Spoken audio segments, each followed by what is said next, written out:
I think really the most important that I've noticed is the way that presidents have embraced technology. And FDR, of course, with the fireside chats, he realized fairly soon the power that the new medium of radio would have. He could literally speak to every single American at the same time. I mean, this is just a radical, radical departure from what the presidency had been. Have you ever noticed that some of the best ideas come from unexpected places? Your next breakthrough may come from a leader facing similar challenges, but in a completely different sector. Welcome to Chief Influencer. I'm your host, Anthony Shop. Join us as we explore how today's successful leaders inspire, influence, and connect with others. Chief Influencer is a production of Social Driver and the Communications Board, who have teamed up to spotlight how great leaders and communicators are making their impact in the world. This episode is brought to you by the George Washington University's College of Professional Studies. With in-person and online programs ranging from master's degrees in public relations strategy to certificate programs in digital communications, GW offers more than just the credentials to help working professionals get ahead. It prepares them to be leaders in their field. As a proud GW graduate myself, I can attest that faculty members combine academic rigor with real-world lessons that can't always be found in textbooks. Check out cps.gwu.edu for more information. I am so excited to introduce today's guest, Matthew Algeo. Matthew is an award-winning journalist and author. His latest book, When Harry Met Pablo, Truman, Picasso, and the Cold War Politics of Modern Art, will be released on November 14th. And I have to say, it's a great read. I'm lucky to have gotten an advanced copy. We're going to talk a lot about it. Matthew is also the author of 6 other books, including Harry Truman's Excellent Adventure, The True Story of a Great American Road Trip, which was named one of the best books of 2009 by the Washington Post. Also an incredible read. I have found in reading Matthew's books that he specializes in expanding on small moments to tell a much bigger story. Perhaps his vocational experience influenced this. In addition to reporting and writing, Matthew has held jobs as a convenience store clerk, a gas station attendant, a Halloween costume salesman, and a proofreader. He also worked at a traveling circus as a hot dog vendor. Matthew holds a degree in folklore from the University of Pennsylvania. He's been named a chief influencer because of his ability to tell engaging stories that connect with so many people. And much of his writing's been about presidents or influencers in chief, if you will. So Matthew, welcome to Chief Influencer. Thank you, Anthony. It's great to be here. I am so thrilled to talk to you because, as you know, I'm an avid reader of your books, and you just have such an incredible way of telling stories that engage the reader. So thank you for doing that. I want to just start with your latest book, When Harry Met Pablo. It explains why 2 very different men were pictured shaking hands in front of Picasso's studio in the south of France. And I wonder if you can tell us, what does it say about Harry Truman that he was willing to meet with Pablo Picasso? I like to say that Harry Truman hated modern art, and the only thing he hated more than modern art was communists. And of course, Picasso was the avatar of modern art and communism in this period of history. We're talking 1958, when Harry went on a trip to France, to Europe, and met Picasso. I was thinking about this very recently when President Biden went to Florida after the hurricane recently, and the governor of Florida, Ron DeSantis, who of course is running for president, declined to meet with President Biden. And it said something to me, I guess, a little bit maybe about the character of the governor in that situation, because Harry was not afraid to meet with people whose opinions he didn't agree with, whose viewpoints he opposed, whose politics he differed with. And in every respect, Picasso ticked all those boxes. But Harry was intensely curious. I think he was interested in modern art as a cultural phenomenon, even if he didn't enjoy looking at the pictures that came out of modern art for the most part. And I think he was also very diplomatic. I mean, he understood the implications, the look.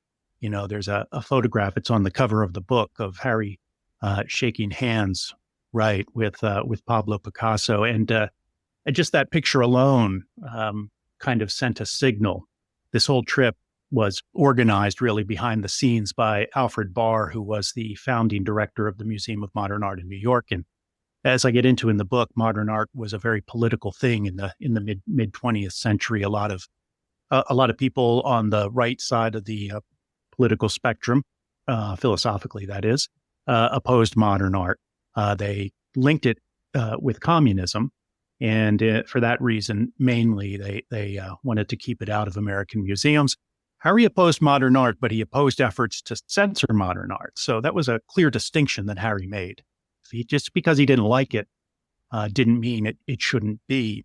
And so by meeting Picasso, he was really sending a signal, I think, to people back home who opposed modern art to say, look, it's not evil. We can work with, we can meet with these people. They're not evil. This is not an evil thing. And so the symbolism of that picture. So I think it says a few things about Harry that he was willing to meet with Picasso, really his curiosity and also his keen political sense. I thought it was, I thought it was a pretty smart move by Harry to do that. For me, reading the book, I didn't realize how political modern art was, my lack of education there. And so it was a really fascinating story. And for folks who, maybe aren't as familiar, I just want to just read kind of a snippet about the book. Truman and Picasso were contemporaries and were both shaped by and shapers of the great events of the 20th century. The man who painted Guernica and the man who authorized the use of atomic bombs against civilians.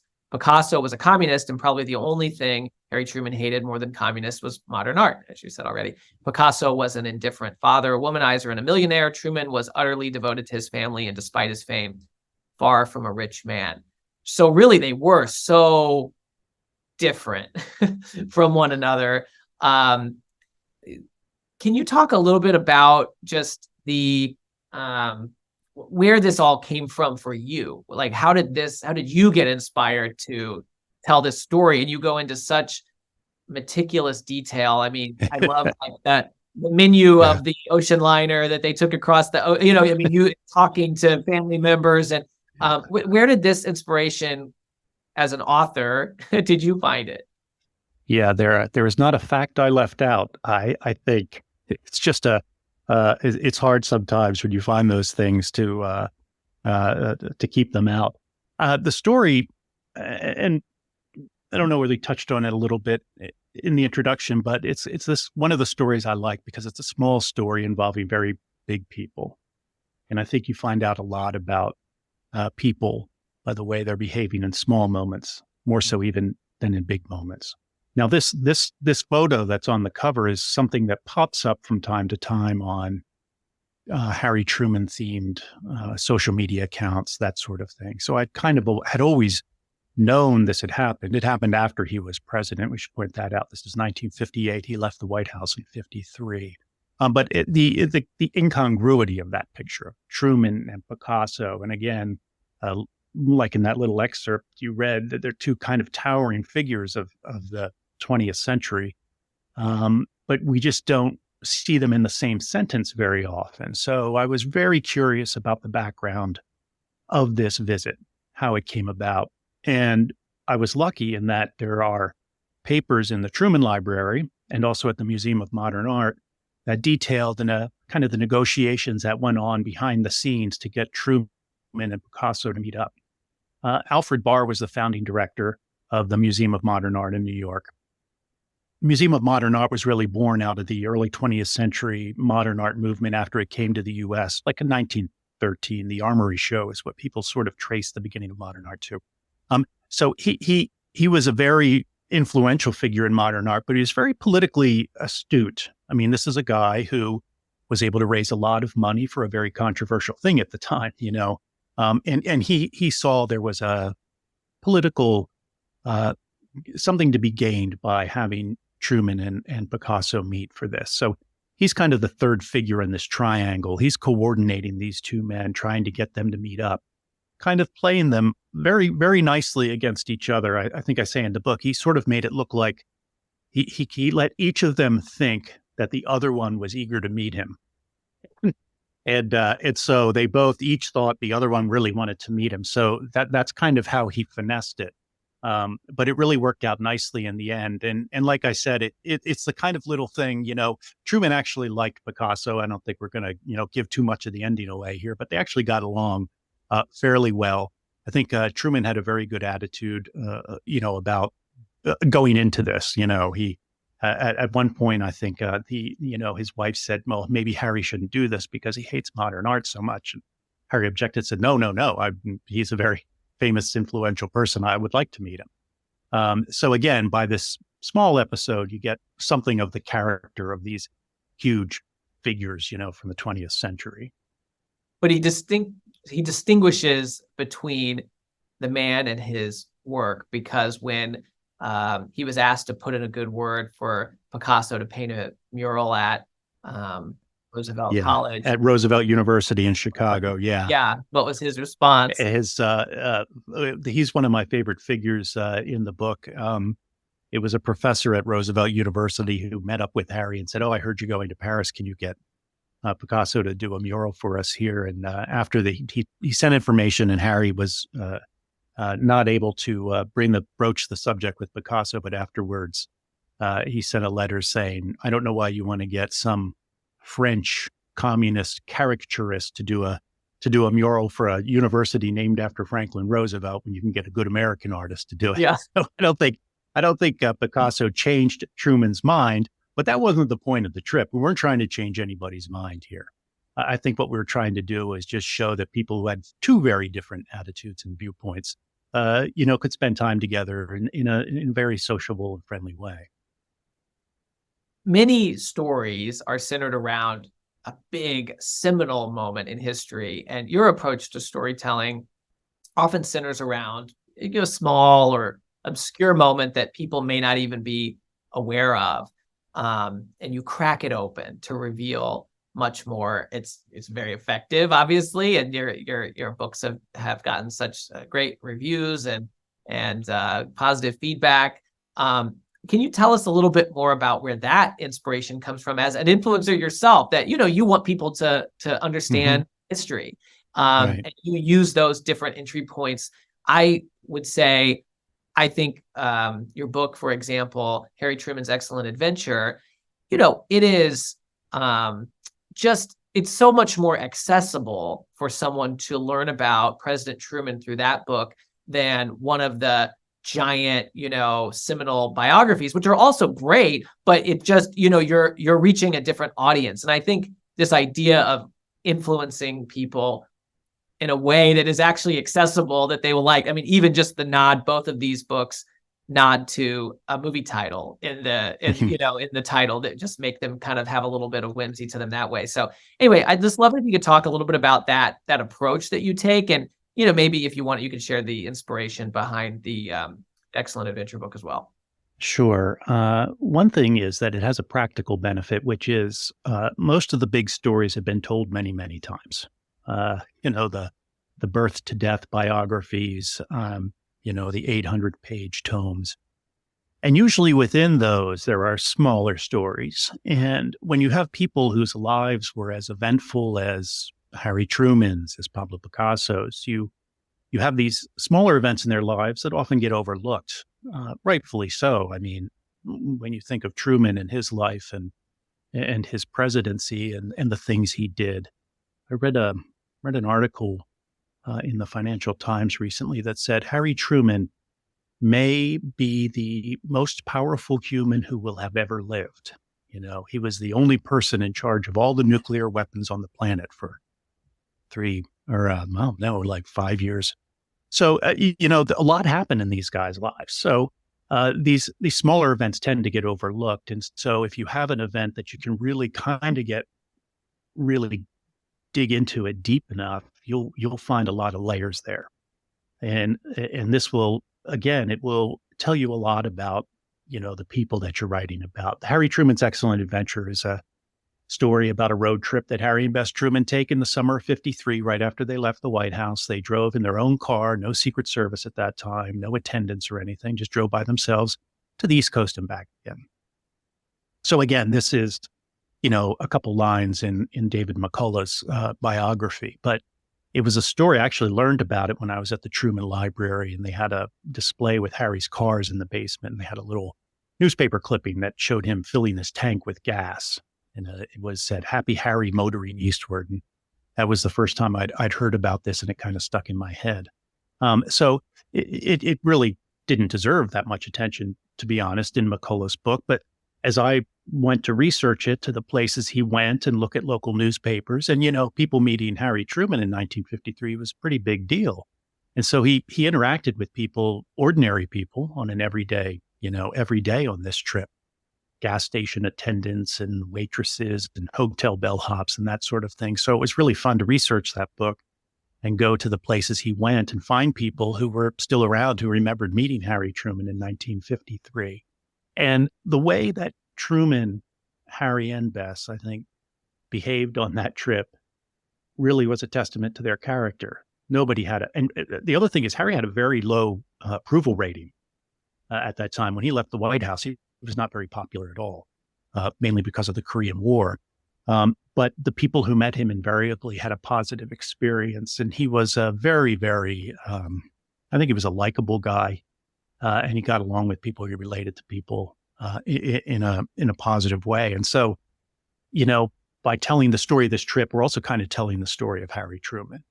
And then we go back in time and, explain how he became president and Missouri politics and all that. But really, the most fun parts of that book are, I think, when he goes and, Bess orders a plate of cantaloupe at the roadside diner in Pennsylvania somewhere and finding out what happened to it, that sort of thing. So when you're doing the little stories, you're also sort of looking at, all the other characters around that. That was one of the fun things, too, about this book. When before Harry meets Pablo, he has the trip on the cruise. He takes a boat, the SS Independence, coincidentally, to Italy, and I was able to track down people who were on the boat who had those interactions with him. So two things. One, it's on a practical level, it's a little easier to find the smaller stories. And two, I think you can use the smaller stories to really reveal a lot about the character of the people you're writing. That to me is such a really important leadership lesson that you tell through these stories, which is, we often think of these big moments where leaders show up, but how are they showing up in these everyday moments? How do any of us show up in just the sort of regular moments? And many of our chief influencers have told examples about, the way they try to interact with their team and the way they try to listen and, empower people to feel involved. And it really comes through when you write not just about the big speech or whatever, but when you write about the interactions on the SS Independence or at the diner. And I wonder if you could just talk a little bit more about that, what you've observed or the different leaders that you've written about and maybe who you've also interacted with.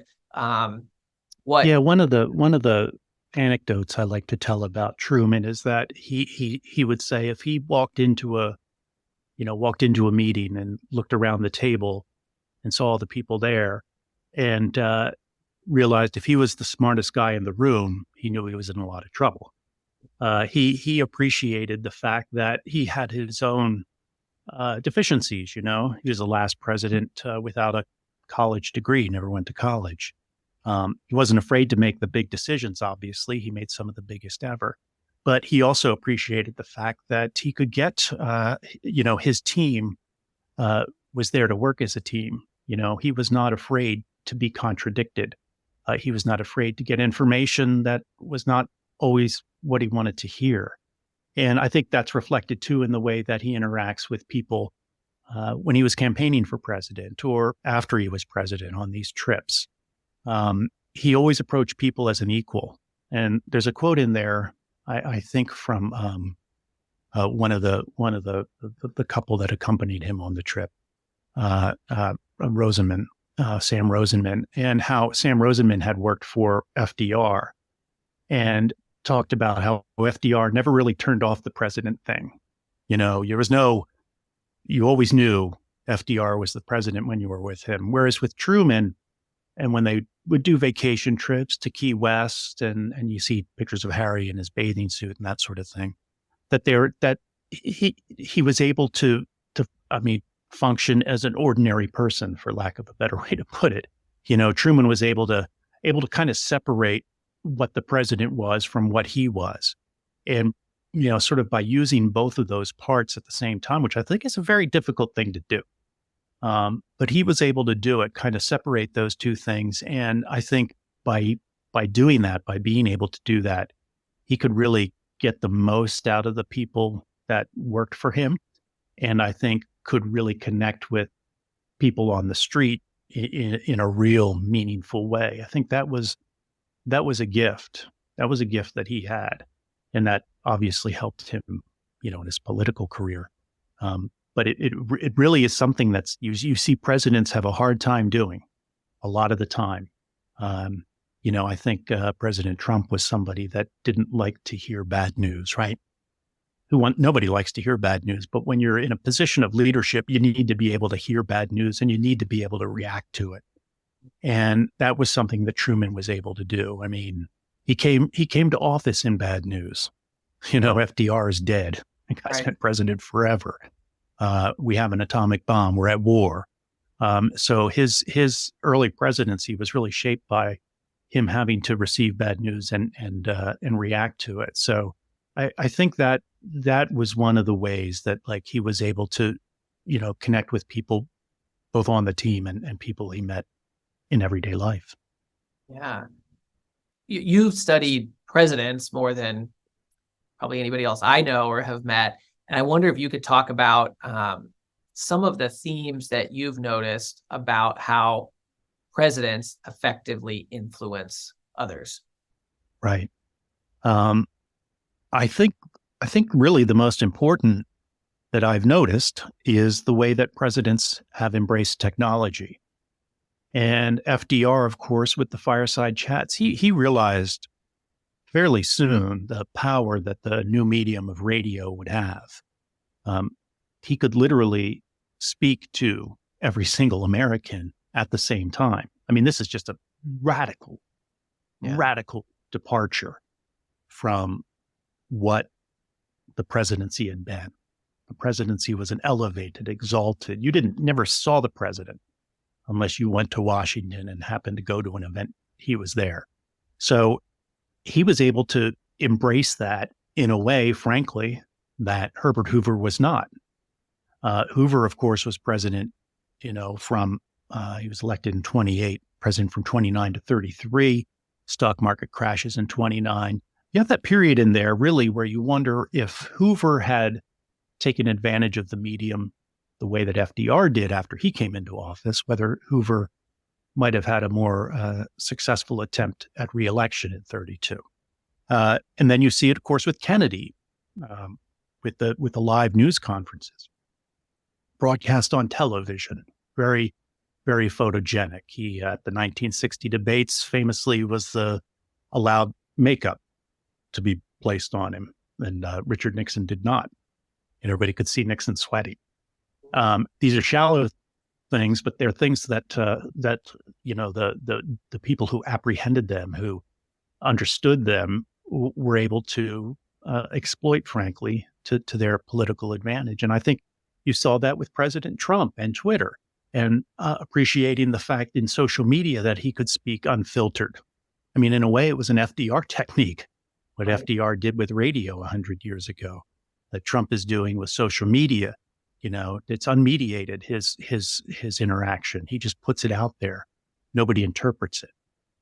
So those are definitely, that's one of the most important things I would say that I've noticed, that and not every president has the opportunity to do it. There's not always an earth-shattering technological change when you're president. But when there is, I think a president, to be an influencer and to be a leader, needs to get out ahead of it, or at least ride with it. You don't have to get to the head of the parade, but at least get toward the front of the parade. Right. Yeah, it's interesting to think about when you even think of these historical figures, how they've embraced technology, and going back, radio was a new form of media. I recently was interviewing somebody from one of the senior folks at the White House, and one of the things they talked about was this balance currently with platforms like TikTok, which are widely used by Mm-hmm. people, and particularly young people, but that, the government has a position for various reasons that they're not official government accounts. And so the way that they've tried to walk that line is that they will identify top influencers on those platforms, and they'll invite them to come to events and make sure that they know what's happening, so that those Oh, influencers are like that the is interesting. voices. Yeah. So they get on TikTok, but they're not doing it Yeah. directly. And it kind Yeah. of makes me wonder if that third party validator strategy is something that Yes. Yes. Yeah, for sure. And you look at Roosevelt and Truman to a lesser extent, courting political columnists.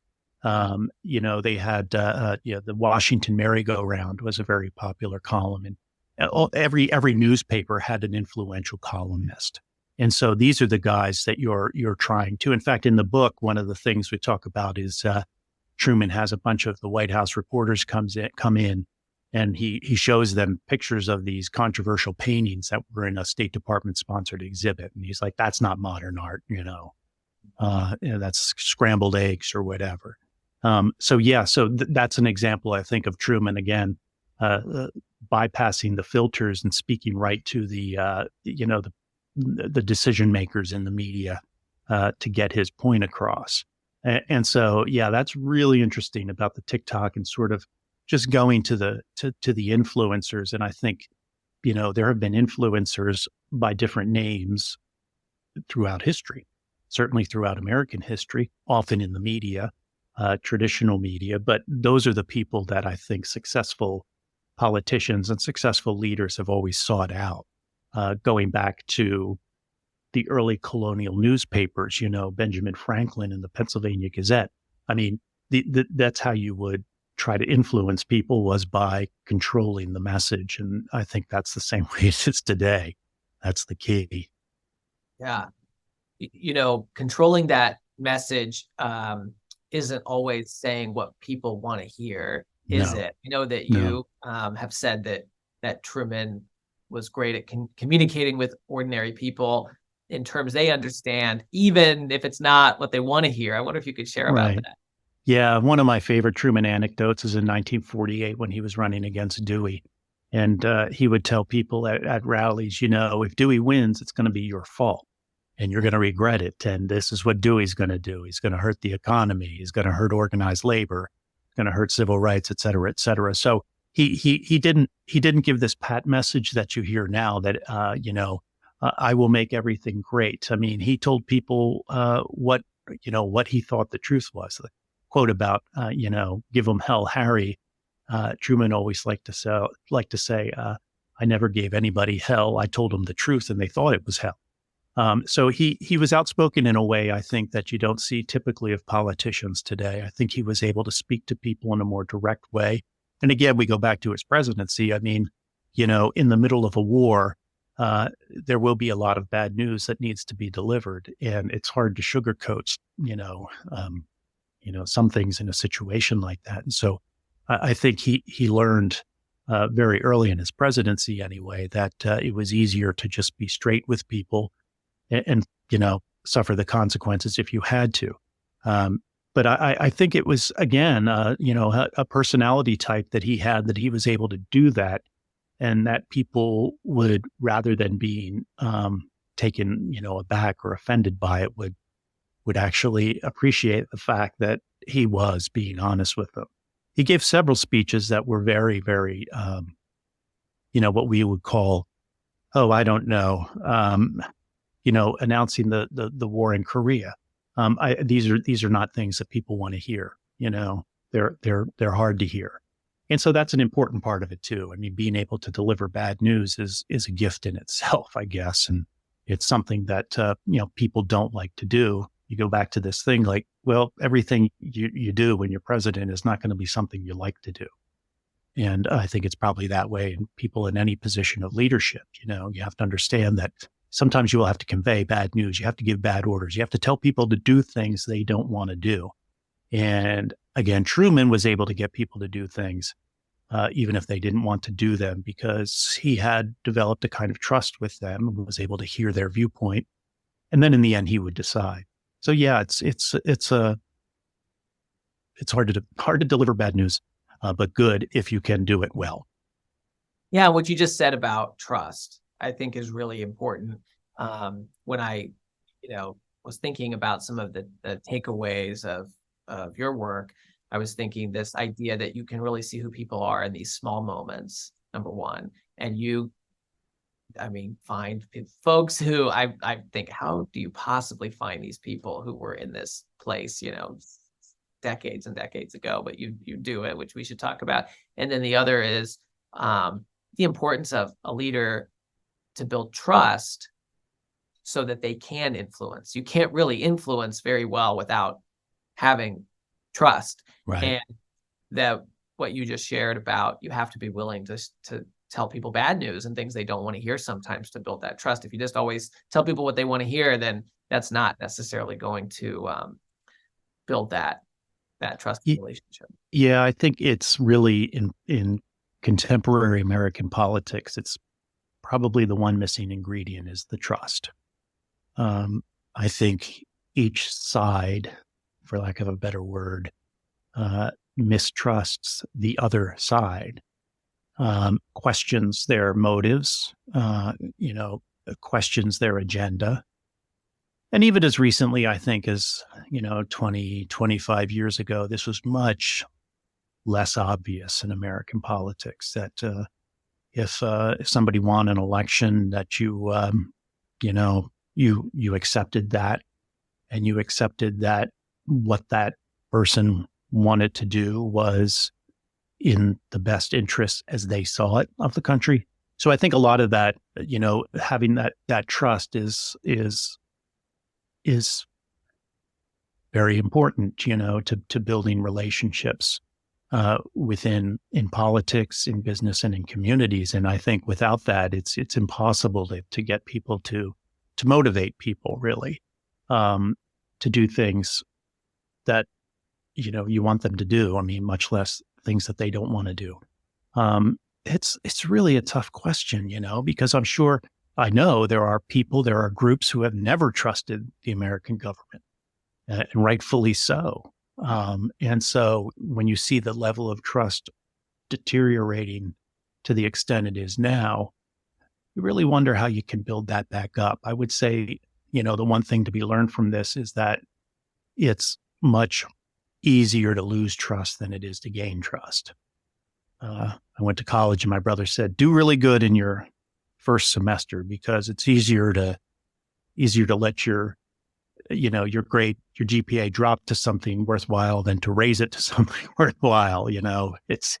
And trust works the same way. I mean, it's something that it's a kind of capital that's hard to accumulate. Well, when you think about the photo of Truman with Picasso, it makes me wonder, he was willing to meet with somebody he disagreed with, and then, still afterward was publicly disagreed with his work. But, would he lose trust, or would he worry about losing trust from some of his supporters or constituency for doing that? Versus today, if you're pictured with somebody who's totally on the other end, would that cause you to lose trust with some of your supporters and constituents? So has that environment changed? Yeah. I hate it when people say that's a good question, but that is a good question. I think, and again, Truman is kind of what I've got on my brain right now, and really the one president I feel like I know best.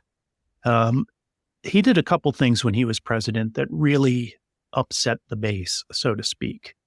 Integrating the armed forces 75 years ago was something that, at the time, Southern whites were overwhelmingly Democratic. And so when he did that, that alienated a large portion of that bloc. So I guess I'd say he was willing to risk that for something that he felt was worthwhile. I think he wasn't willing, to sacrifice his own moral compass, on the altar of political expedience. I think he made very difficult choices in his political career, especially as president, that, cost him votes. I mean, this is why one reason the 1948 election was so very, very close and was widely expected he would not win. But of course he did, barely. But I think, he understood that sometimes you're going to, you're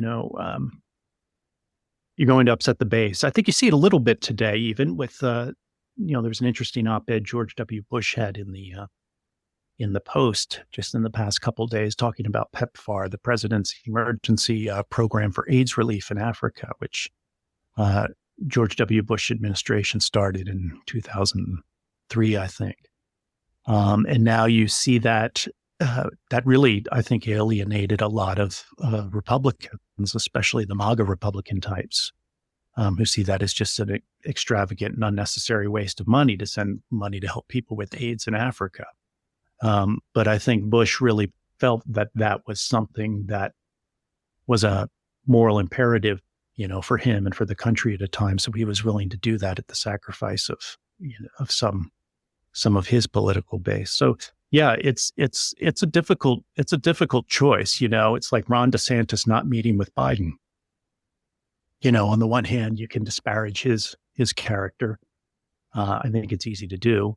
On the other hand, these are political considerations, and he's so worried about what a photograph of him shaking hands with Biden could do to his effort to win the presidency.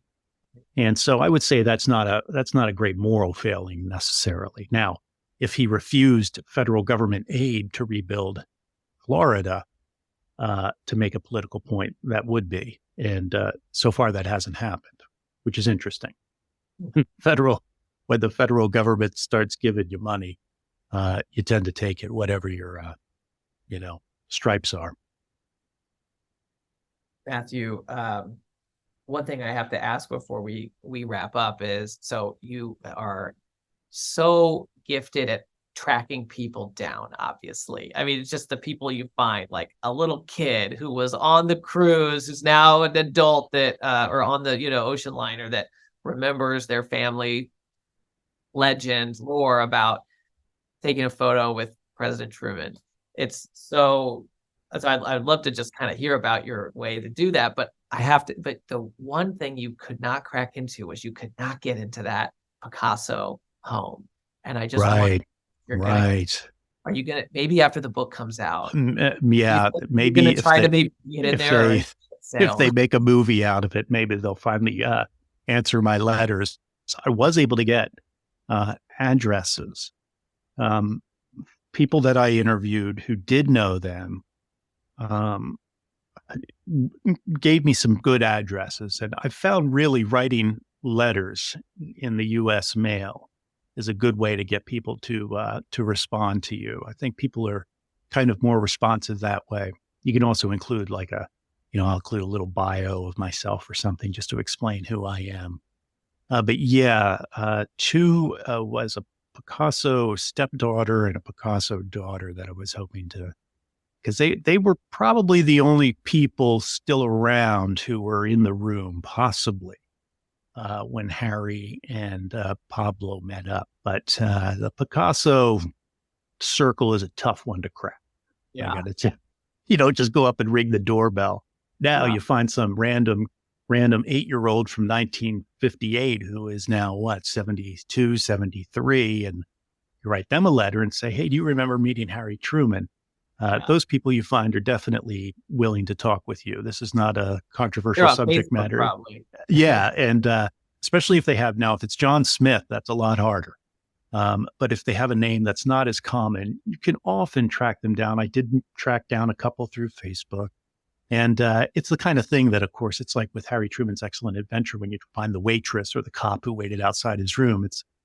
People would love to talk about this stuff. That time I met Harry Truman, yes, of course I remember that. This is everything about it. Yeah, it's not like 60 Minutes coming in for an investigative report. So I'm lucky that most of the stuff that I work on, people are happy to talk about it. It's usually a good memory in their lives. Yeah, and I think it's just a great sort of lesson for us to close on, right? This moment that for the leader, for Truman and Yes. Yeah. it's a fleeting moment, right? That they can't, every time they get a picture. For someone else on the other end of that equation, that becomes a story that they tell everybody in their family, in their friend circle.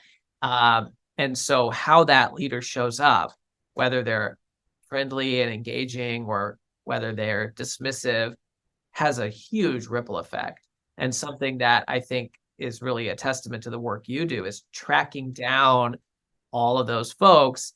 You get a real clear picture and a texture about what this leader is like and how they influence others, that goes so much deeper and much beyond what just a key moment. Somebody can be great at a speech, but not necessarily show up that way. And you really paint a picture. Right.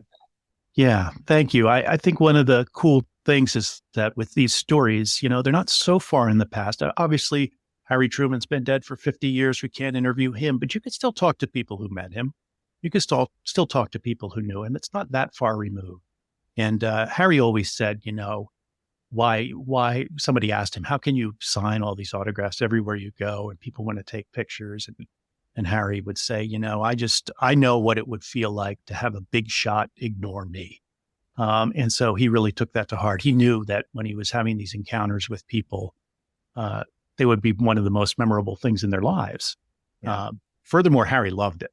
He was definitely a people person. He loved being out there and being recognized. He would pretend to hate it, but I think he really liked it. And so that was another part of his personality that was fortunate for the line of work he chose. Yeah, that's great. I highly encourage everyone to get their copy of When Harry Met Pablo.